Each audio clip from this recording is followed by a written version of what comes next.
If I could have everybody's attention, go ahead and call the February 23rd, 2022 meeting to order for the Joint School Services Committee. Appreciate everybody being here today and apologize for being a few minutes late. That one's on me for today to get Mr. Witt included, but he's here with us now.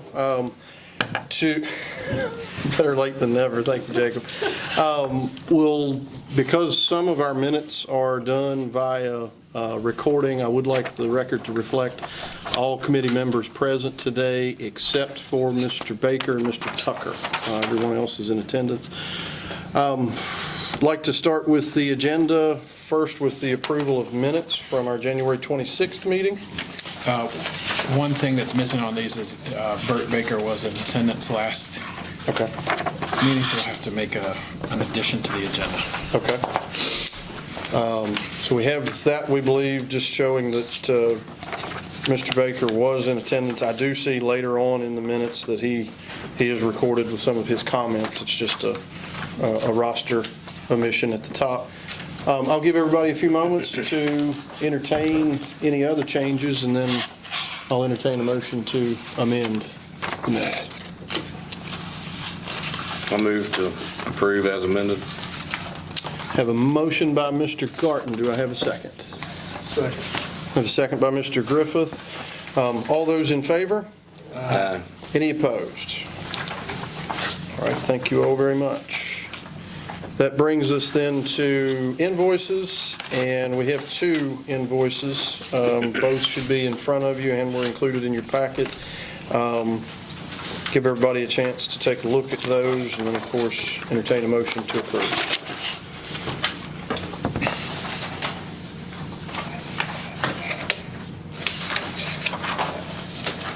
So moved. Have a motion by Mr. Garton for approval. Do I have a second? Second. I heard Gerald first, so a second by Mr. Franson. Any other further questions or comments? All right, all those in favor say aye. Aye. Any opposed? All right, that carries as well. So thank you all very much. That should be all of our housekeeping for today. That would then bring us to item 4, and we do have a bit of a policy update. So, Ms. Halterman, Ms. Nee Johnson? Yeah, absolutely. Well, as we've been discussing with this committee, we've been working through the merger of our policy manuals. Again, it's just really important that we try to have a good draft of those policies available to the new board July 1. That's quite an initiative because it takes a lot of time to work through these. Currently, we're on section J, which is the student-centered policies, the ones that are very much akin to students and what students do in our school division. Those set of policies have come up for information in Allegheny County's board. Will go up for information in Covington in March. It's quite the list of policies. This group has like 97 policies. And we owe a lot of debt of gratitude to people on our team, as well, of course, Dr. Jones for helping us out. And then Mr. Vaughn has arranged for a whole variety of our administrators to have some input onto those as well, which is fantastic. That's just really great input. We're fortunate to have that. Section G, personnel policies, are coming forward very quickly behind that. And we're certainly happy to entertain questions, or if you've missed anything, please. No, I think that's a good update on where we are, and we do still have quite a bit of ways to go. Mr. Spangler's involved as well, and I appreciate that support. And Mr. Vaughn's done a great job of getting together administrators to help us move forward some of these policies. All right. Thank you very much. Any questions regarding that update? Anyone? All right. And then that would bring us to item 5, school SRO discussion, I think is the way we put it. So did you all have an update or anything for that? And I'm going to start, and if Ms. Halterman has anything to add. We did have a group meeting yesterday here in this room. Covington PD was here. The Sheriff's Department was here. Ms. Onitis was here. We worked together with Mr. Vaughn being the facilitator, or working through the MOU process for what's required from the Department of Criminal Justice for an updated MOU for what school resource officers do in a school division. That discussion happened. And we also talked about special education in the regional jail. Covington City Schools has been responsible for educating students in the regional jail. That will become a joint effort We talked about the MOU required by the Department of Education for that service to continue, and those two were our main goals for yesterday, and we did get that accomplished. Mr. Vaughn will work on completing that process. We're going to have a small task force that's going to meet regularly, and we're going to schedule a meeting in March. So that's where we've started, that's where we are. And Ms. Halterman, anything you'd like to add? I think that's a really good update. I think the one thing that just is really important to know about the MOU that we're referencing directly here, is this is a lot about how resource officers interact with students in our school. It is very much, there's a wonderful draft that the Department of Criminal Justice Services has provided. It's pretty routine for us to be renewing that, and we want to make sure everybody knew that. Okay. One last thing, I guess, we did talk about forming a working group that then we'll meet again next month with both heads of the law enforcement agencies here participating in that as well, to make sure that we're continuing to work towards the SRO discussion that's needed for the consolidated system. Okay. Any? I sent them out some information about there's a House bill that's went to Senate. Right. If it goes, then the whole system could change, and it depends on how it comes out of the Senate. Well, certainly, we're used to being a bit flexible at this point, so we appreciate you all getting together and the working group going forward. I think that'll be important, so appreciate the update for that. Any other comments there before we move forward? All right, thank you all. For item 6 here, I have it as facilities assessment presentation, but I don't know that we have a presentation per se. Ms. Arnaitis, do we have an update on the assessment? Just a very brief update, and if I'm incorrect in anything, Mr. Dressler, feel free to step in. But as you all were presented last time, a review of the work and progress that AECOM had done thus far. They had a recommended option for each facility that they presented, and we had asked them to continue to proceed with fleshing out those recommended options to complete the study, and you all did receive that electronically as part of the agenda. Unfortunately, it wasn't printed off here, but we are proceeding with that as the recommended options based on their expertise and their background in school facilities, to then hopefully have a better figure and ability to then ask stakeholders level of participation, or furthering that discussion that we've had with stakeholders on funding and what we do as far as next steps. Okay. Anything you want to add, Mr. Dressler? Just as my conversation today, we're wrapping up, as we term this, phase 1. I will be receiving some information regarding phase 2, which now becomes the architectural bid stage. So I hope to have a cost for that tomorrow, and as Ms. Oneidas mentioned, moving forward with our stakeholders in the project. Okay. Well, sounds good. Sounds like there's progress there. Any other comments or discussion about the facilities assessment? All right. Well, thank you all very much, Mr. Oneidas, Mr. Dressler. Appreciate that. That would bring us to item 7. We have a bit of an update for instructional considerations. Yeah, that's always exciting to share about, because obviously it's our mission in the school division to focus on instruction, and we really appreciate all the energy that goes into this work, even though we have had a lot of foundational work that's led up to it. So our instructional leadership teams are working together to figure out some new things for the new division. We always want to reiterate that a lot of the curriculum pieces are already the same, because we're using the Virginia Standards of Learning and the CTE standards that are relevant and all of those things. So this is ongoing work, but pretty excitingly, since the last time we came together, we had our first training that involved all our principals together, which is a really neat thing to see them engage in. There's a lot of conversation going on right now that is usually pretty routine, but because of the circumstances, it requires a little extra effort. So that includes summer school planning, which, just so that everybody is aware, that includes a variety of pieces. It's remedial summer school. It's what we call credit recovery, so maybe a student who needs to retake a course. some extended school year services for some of our students with disabilities, as well as kids who are getting ahead. And each division does that a little bit differently. So we're working those details out. I'm sorry? For July. Oh, yes, for July, yes. Yes, and that is a really important point because we want to be into the new division doing most of our summer school because that will help us kind of keep things organized well. Yeah, we are also, this time of the year, both divisions are always writing lots of plans for what we tend to call the non-competitive grants, special education, Title I, Perkins, and CTE. We're working through those, but they're a little more complicated this year because we're working together, but we're also coordinating with the state, and they can't always tell us exactly how they want that to come in. So we just appreciate everybody's flexibility on that. It's taking a little bit more time. What have I missed on that? No, and we've asked for clarification from the Department of Education, and one group might get one answer, and another group might get another answer, but we're working through all the challenges that we sometimes are presented, and people are most gracious and patient with us. They answer our questions. We tell one more group, here's what's happening July 1, and there's another group we have to tell. And we are working through all those people that we need to tell that something's going to happen in July 1. So it's going to happen.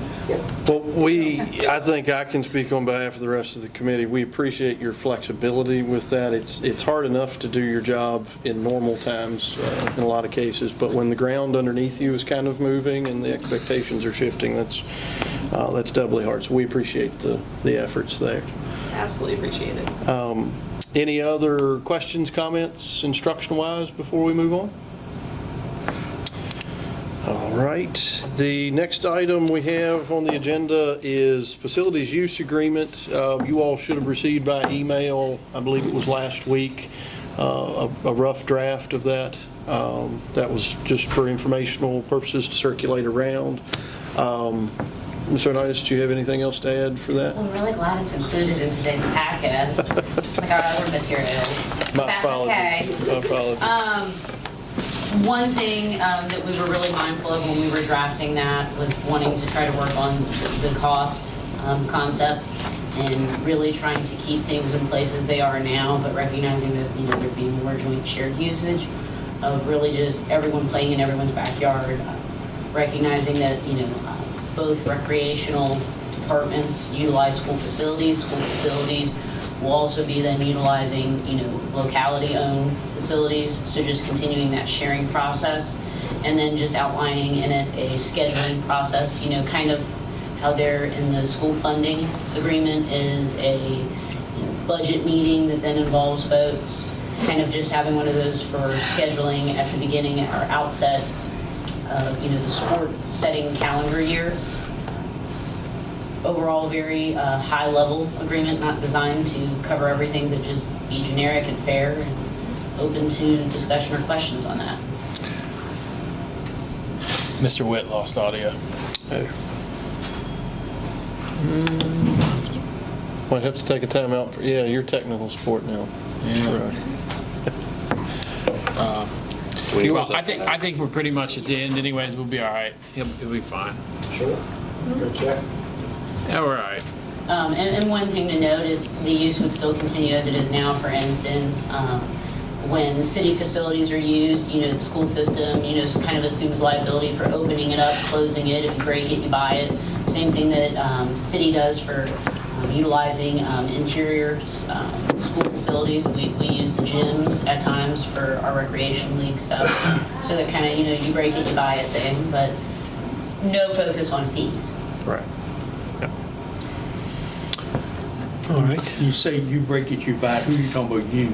Well, let's just say if the schools, and then let's say that they, kids are kids, knock a, towel dispenser off of its mount, then the school division would, pay to have that addressed.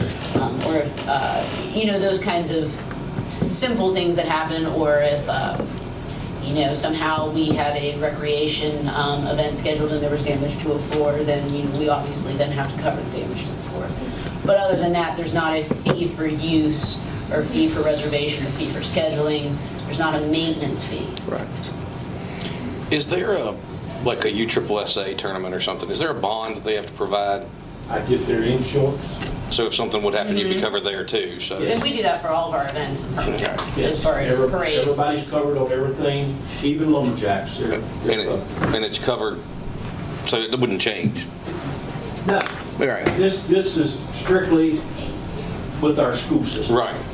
Everything, and there's not much difference in anything. The only thing with the school system is that we, and again, once we cross that bridge with the consolidated system, we have always, the school has worked with the recreation staff to help manage Friday nights and Thursday nights, JV. Because there's a lot of ins and outs that athletic directors are not aware of, and you got officials to take care of, and so there's a whole lot more that goes into it than just putting the ball in the tee and kicking it, and our folks have been involved with it for a long time. So that's always been amicable, worked out. I don't, and like you said, you just hope I don't die tomorrow, but I don't anticipate anything changing. Okay. Well, we appreciate you all getting that discussion to where it's at right now, and yeah, Are there any feedback or changes that need to be made that I can make note of, or could advance it further? Well, that'd be for each jurisdiction have to come up to on agreements along with the buildings and everything, correct? Well, it says the parties, so I mean, it can be the localities and the school division. If there are facilities that you all want to, as Allegheny County, include specifically that. But when we were talking earlier in this process, we had to have one for each building, because the buildings come back to the jurisdictions, and you're going to have those facility agreements in place. You're going to have the parks in place. So right now, it's a generic Is he on high-level there? agreement, and then we could add, like an appendix that then says, like Appendix A, Casey Field, Appendix B, Sports Complex, Appendix C, the field that's at Clifton Middle, or the gym at Clifton Middle. But that'd be between each jurisdiction. The jurisdiction in the school system, yes. Right. But it could roll up into this agreement as a, as an appendix, that you all, have your, shared use as part of it. Does that make sense? I think Allegheny County is going to go separate agreements across the board with the parks and with the buildings, school buildings. I mean, Right now, the two recreation departments work together, like girls' volleyball's going on right now. Right. You've got county kids playing girls' volleyball in city's facilities. Right. I'm just saying how the agreement have to be generated by the property owner. But there can be an appendix, because it was designed kind of, Right. when we took out the fees, it was kind of envisioned that, let's just say there were games in all of the Allegheny facilities, the facilities located in Allegheny, and then there was an open spot in a Covington located facility. Then Allegheny Recreation could then utilize that, vice versa, right? Right. Covington Recreation needed to utilize a, court in Allegheny. And so it was the idea that it was kind of going to be this pot of everyone sharing the resource. Well, it could be written the same way, but instead of having to go between all four boards, just come out with But we did that with jurisdiction. the school funding agreement, so I guess I'm not really seeing. It's already happened. Well, That's already covered. It's just that the only thing you're doing now is land use agreements. well, if we need to go that far, I mean, that's up to you guys, but as the mayor made reference to, for the life of programs, and the city has always been kind of the heart of recreation, going back forever. And so right now, our programs, for example, our football, our cheerleading, and our girls' basketball programs are between Bath County, Allegheny, and Covington. We share Bath County facilities, they share Covington, we all share Allegheny. Then we transition into winter sports. We run the volleyball program, but we use some Allegheny facilities and Right. Covington facilities. Right now, I'm helping Bath County out with our teen league program, and they're coming down here, and we're going up there. So I'm not getting that deep. I'm not getting that deep, and you're missing it. I'm just saying real estate property agreements. again, Of who retains the ownership is one thing, but not the actual use. You don't need to have separate agreements. You know, you get the deed for the property that reverts. We've already, the main one covers everything basically. Only thing we're doing now is just liability agreements, basically. I think we use the same firm, Yeah. so That could whatever be makes, identical. yeah, whatever makes the agreement perpetual, I think is what he's talking about. From a school division standpoint, I think the school division, if I could speak for a new school board, the new school board would want an exact copy. If it's two separate agreements, they would want them to be the same, or at least substantially similar. Yeah. So, I mean, it sounds like, you know, there's a couple different ways to go about it. So, I mean, as long as they're matching, I don't know that there's...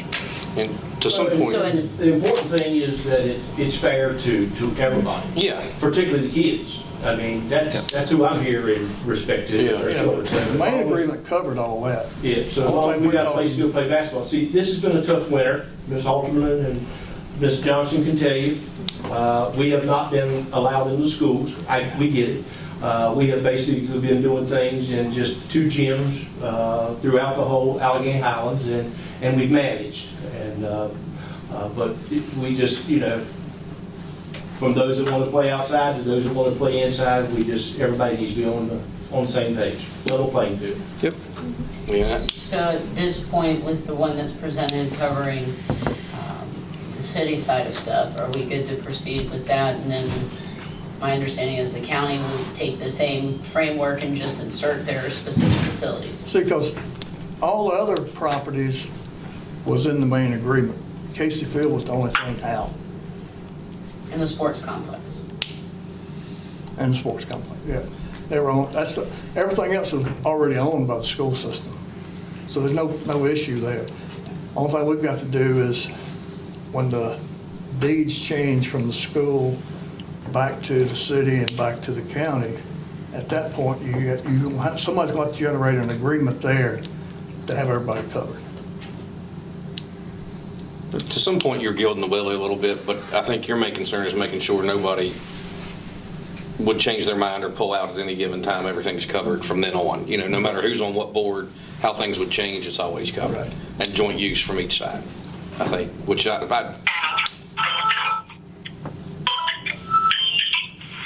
Mr. Wett's having a big time. on the party.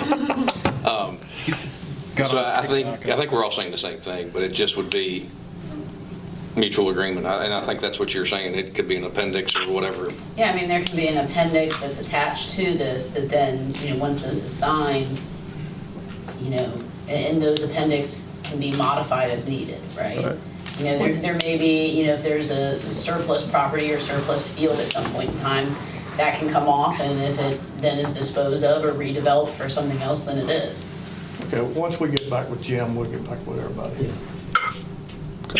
We're just following legal advice. Question. Yes, sir, So Mr. our Witt. law firm made this, and we worked Does the with, city Hold on one own second. the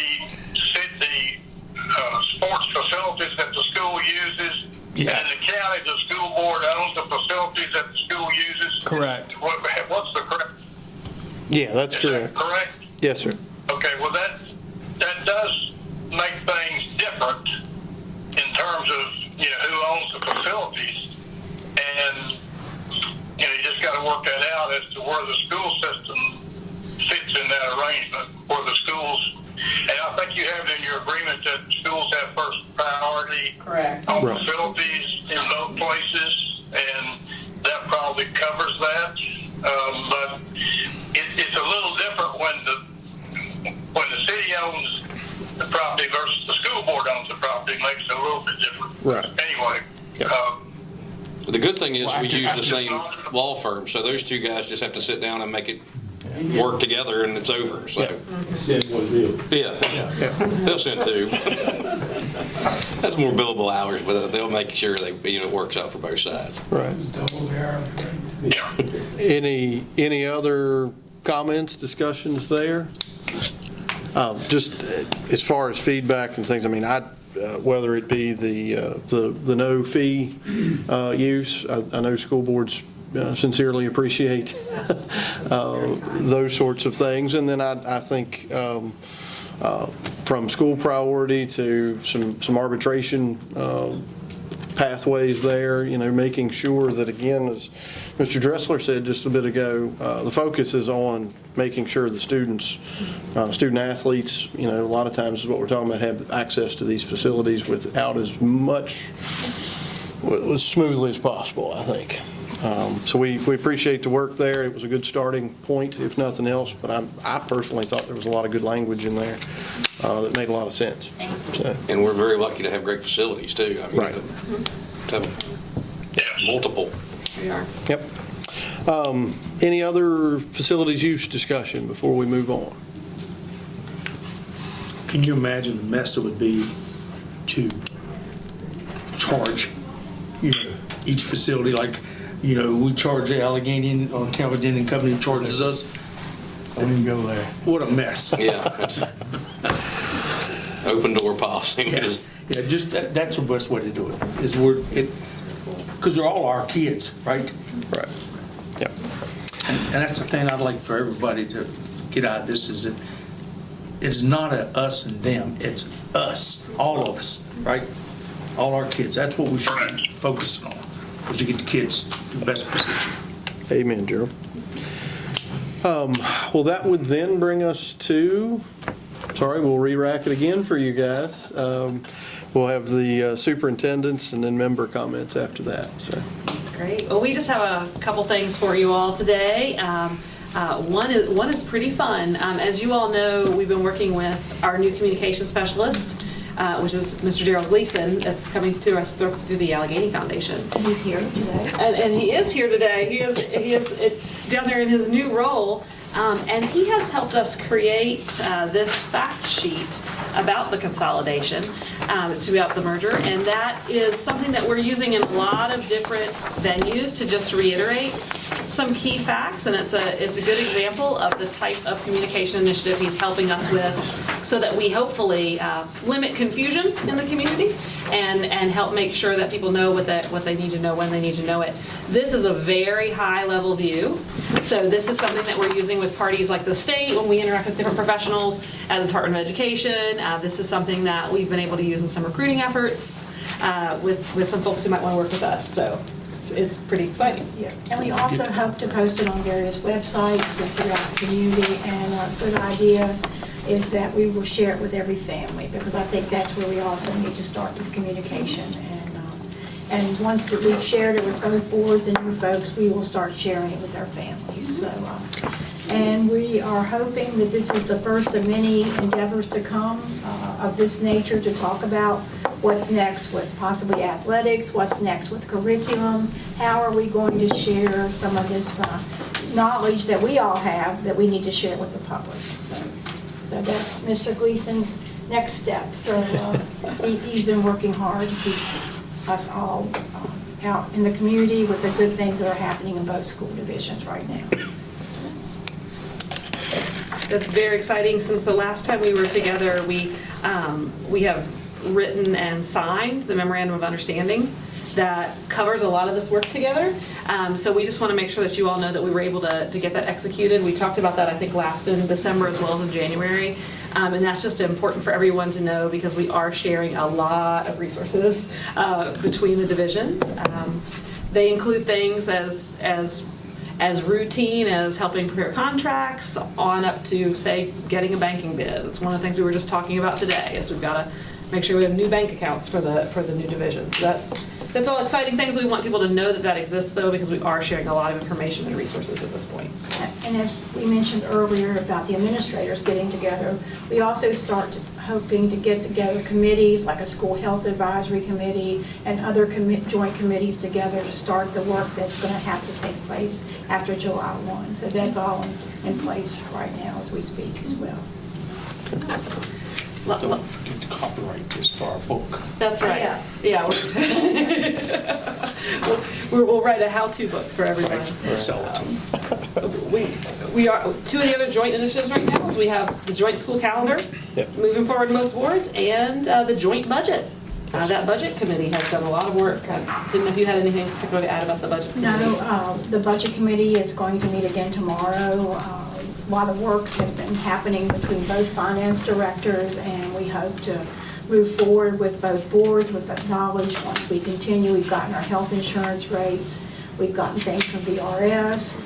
We're working towards a very solid budget that meets the needs of this community for the new school division. So we hope to have that in a short time frame. Still more work to be done, lots more work.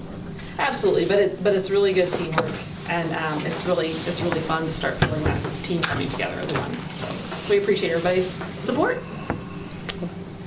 Is that all? I think so. Okay. Maybe.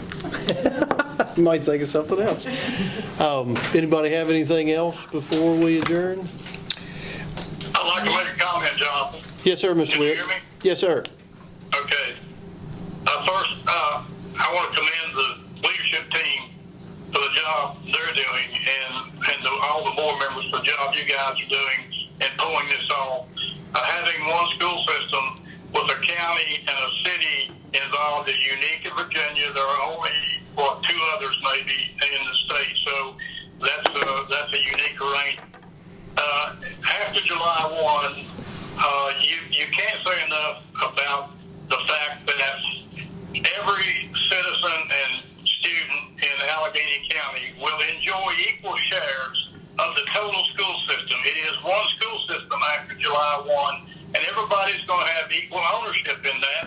And the funding arrangement takes care of the pro rata costs that are going to be for running the school system. But the fact is that everything you're doing now is strengthening your brand in Allegheny County. It's strengthening the educational system. It's strengthening the opportunities for the students there. And I just want to remind everyone of that, of how important this work is and what an accomplishment it is to get this done. So July 1, you have one board and two governing bodies.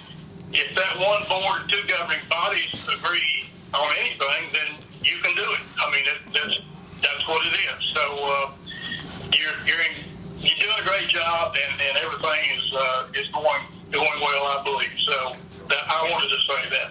Okay. Well, thank you, Mr. Witt. Tom? No, you and I have talked about it before. We're just a few months away from having a single school board and administrations combined. You need to think in my mind that we need to start transitioning this group out of the way. Yeah. We don't need to be participating as much or at all once we get to at least 1st of July, if not before. Right. Having thought about that a little bit, and some of it would depend upon legalities of things. So, a thought would be once the new school board members are chosen, I don't know of anything that prevents them from setting down in the same fashion that we do. Now, they wouldn't have the technical authorities at that point, but I don't know that there's anything wrong with a retreat-style meeting for that group or a series of those meetings. That could then, to your point, I think, start to take the place of what this body has been tasked with. So I think they're probably, barring any legal hurdles to that I'm not aware of, that would be just kind of what I had thought about before. Curious to hear what anybody else has thought about that, as far as that new board meeting before July 1st. I think it would be great for that new board, what is it, they can't be appointed before the 1st of May or something like that. 60 days before the start date or something. So they can't be appointed before the 1st of May, but I think it would be great if there was some sort of a retreat that just gave them all of the information, all of the policies that we've gone through, and because that we've approved them by both boards already, to just give them everything and say, all right, on July 1st at 12:01 a.m., you guys need to approve all of these things in one lump thing, and everything they will already talked out any problems or anything they may have at that point. That's probably a good question to ask legal. Yeah. Make sure And we're covered. that's the And it's just only, presenting everything. So if the It's a great idea. future board members are not from the current boards, then you need to make sure that they're all. It's a lot of information if that happens. Yeah. What, Jonathan, doesn't the agreement say 60 days Yes. prior? Yeah. 60 days would begin March the 1st, wouldn't it? May 1st. May the 1st. Yes, sir. May 1st, okay. Yeah. All right, so as, that's right, May 1st, I'm sorry. Now, we appoint July for, 60. June, we appoint June meeting. Okay. And they take office July. Well, I mean, that's what you've traditionally done, but at this point, I think that's what we're scheduled to do now. I talked to Melissa, and that's the way she says she hadn't been instructed to do it any other way. I hadn't talked to her about it, but probably, I think it might be good to move that to May. yeah. That's what I was gonna say, Because the board yeah. will be meeting first part of May, and then have the appointees at that. So possibly, We got to check to see whether it's just the appointment, or whether you can't start the appointment process till after. Yeah, we got to Well, get legal because- advice on because that. You can't start the appointment process till after May 1st. If you can make the appointment and it's not effective officially till July 1st. So July you can 1st. get them in play, meaning then you can do your retreats, your unofficial stuff. They can ask legal questions that they have, so then come July 1, they can even do like a special called meeting. Yeah. Or July 2, sorry. There would be. Something like that, and, Get on that. approve things as a block, or if there's, a couple things that have to come out, then they can come out, that they can do, kind of the block approval of something as a blanket resolution to get the ball rolling, so that come, August, when school gets ready to start, everything's in play, at least from a policy perspective Right. and governance. but they couldn't do the interviews in April? Is that what you were saying? No. Really? No, No, you'd have to do some special called meetings to do your interviews beginning May 1, but you can do your, appointment selection in May, right? So like with the city council, your work advertise in session, April. You can start advertising in April. And selecting You your can start the application. selection process the 1st of May. Typically, Covington It's 2 meetings you have to have. interviews one meeting, then appoints the next meeting. Right. at your work session, and then We it- interview at the work session, appoint at the business meeting. That's the way we've done it in the past. But, we're right around the turn, man. We're talking 2 months, we need to be advertising. that's what I was gonna say. I think as the governing bodies, we need to sync up at the schedule so that we appoint on the same night. Everything's done at the same time. You'd end up likely maybe having some special meetings, either for the interview or Correct. the actual Right, appointment. because we've got one meeting per Special month. meetings we take care of. Melissa said she was going to put it out in April, advertise. That'd be right. And then we have the meeting in June, May, and then June. And we could appoint in June too. We can interview in May and appoint in June. We don't have to do it. Doesn't You matter. can interview in May and appoint, and then the appointment doesn't take effect. You can appoint in May, but the appointment doesn't take effect until July 1. Well, Matt said that it would be good if we could sync it up where we both appoint the same meeting. So if We we've could got do a called meeting. yeah, we would have to call a called meeting. so- hey, they can have 2 meetings a Because, month. Yeah, y'all do it every month.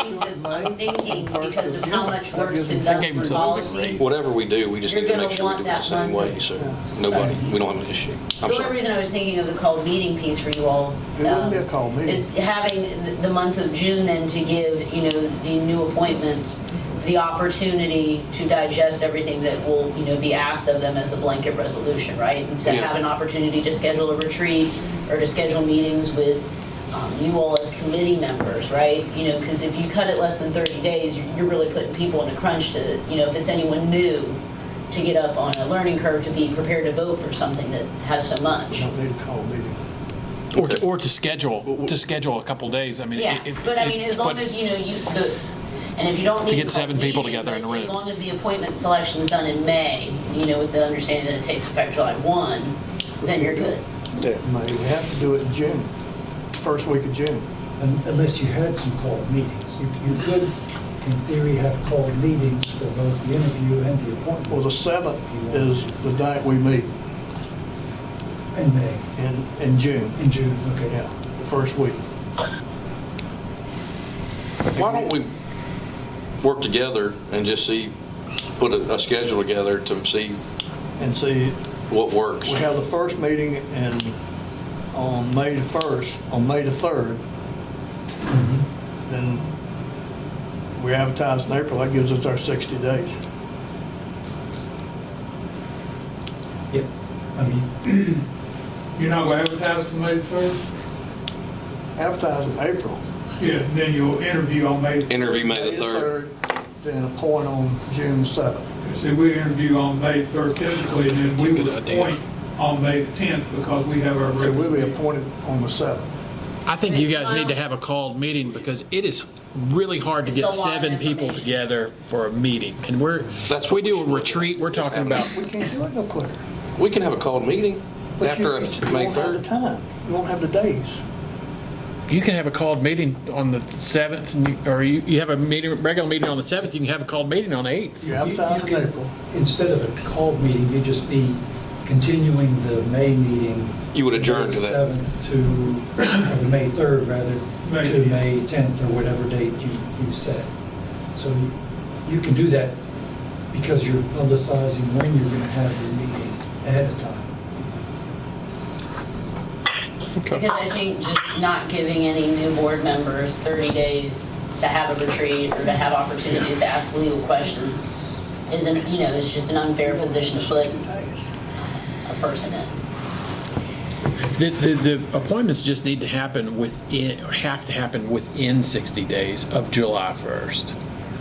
So if you if you have your interview May 7th and then you have a point on May 14th or whatever, As long as it happens anytime after May 1st, you're fine. it has to happen between May 1st and July 1st. Conversation with Melissa, she educated me, so you better talk to her. Well, that's what I say, let's work together and make sure the schedules work together and the timing works together. We've appointed in June. We've not finished the process in May every time. Yeah. I do think that it needs to be done the same night. Just- But recently, when you appointed a new seat, I think you did one you interviewed at the work session and appointed at the regular meeting, right? That's typically how we've done it, but there have been times when it went and extended longer than normal, but we still interviewed in May and appointed in June. I ain't so sure we ain't interviewed in June and appointed in June before, when we didn't have any candidates in May. Yeah. Yeah. Okay, so, working together then, you said, I think, Subject to crossing all the Ts and dotting all the Is legally. yeah. Sync the schedules together so that we're on the same Sure. page. Do you have something, Jake? I have 2 things. Forgive me if I'm wrong, but when we had our meeting with Tom Dolan Yes, sir. from VHSL, did he not say that we were going to stay in the same classification? He indicated that from my memory. Would have to go back to the minutes We want for to make sure. definition. Yeah, I'm sorry. I was pretty certain he said that everything would stay the same. We'd be the same classification, same district, and everything. I think he did. Okay. That's what I I just want to reconfirm that. My next thing, I was a little worried, and I just thought about this when we were talking about appointing people and boards. At our meeting last week, our regular school board meeting, Mr. Graham came down from the governor's school, and I asked him what was going to happen with our consolidated board as far as seats go on the governor's school. For those of you who don't know, our governor's school is made up of students from Covington, Allegheny, Botetourt, Buena Vista, and Bath County.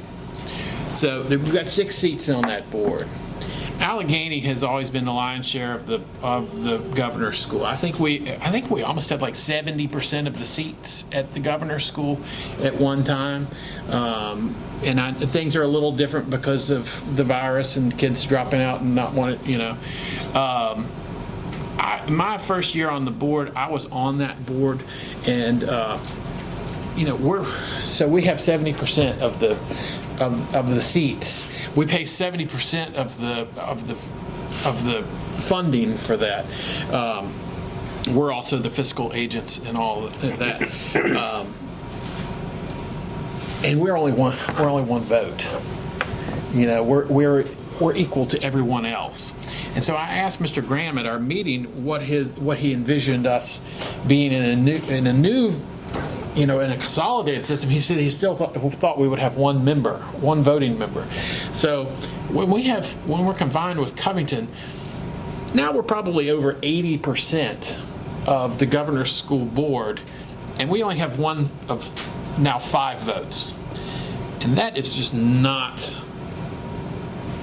a very good practice. I mean, because that means that the other 4 school systems that maybe only have 1 or 2 people can make decisions that matter more than our vote does.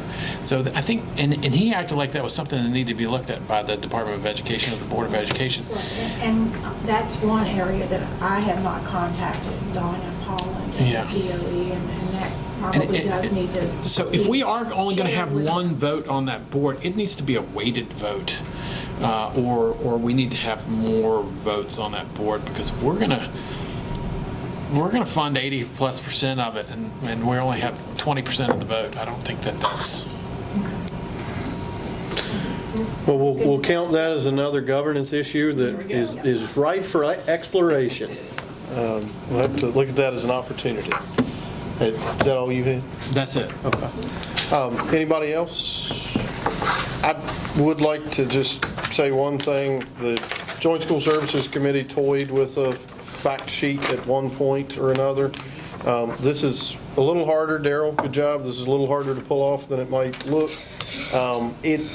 To your point, there's nothing earth-shattering here, but I know I get the questions about some of the simple things, and a lot of our families out in the area, they've obviously been cognizant that this was going on, but a lot of people just simply don't have the bandwidth to dig into the details.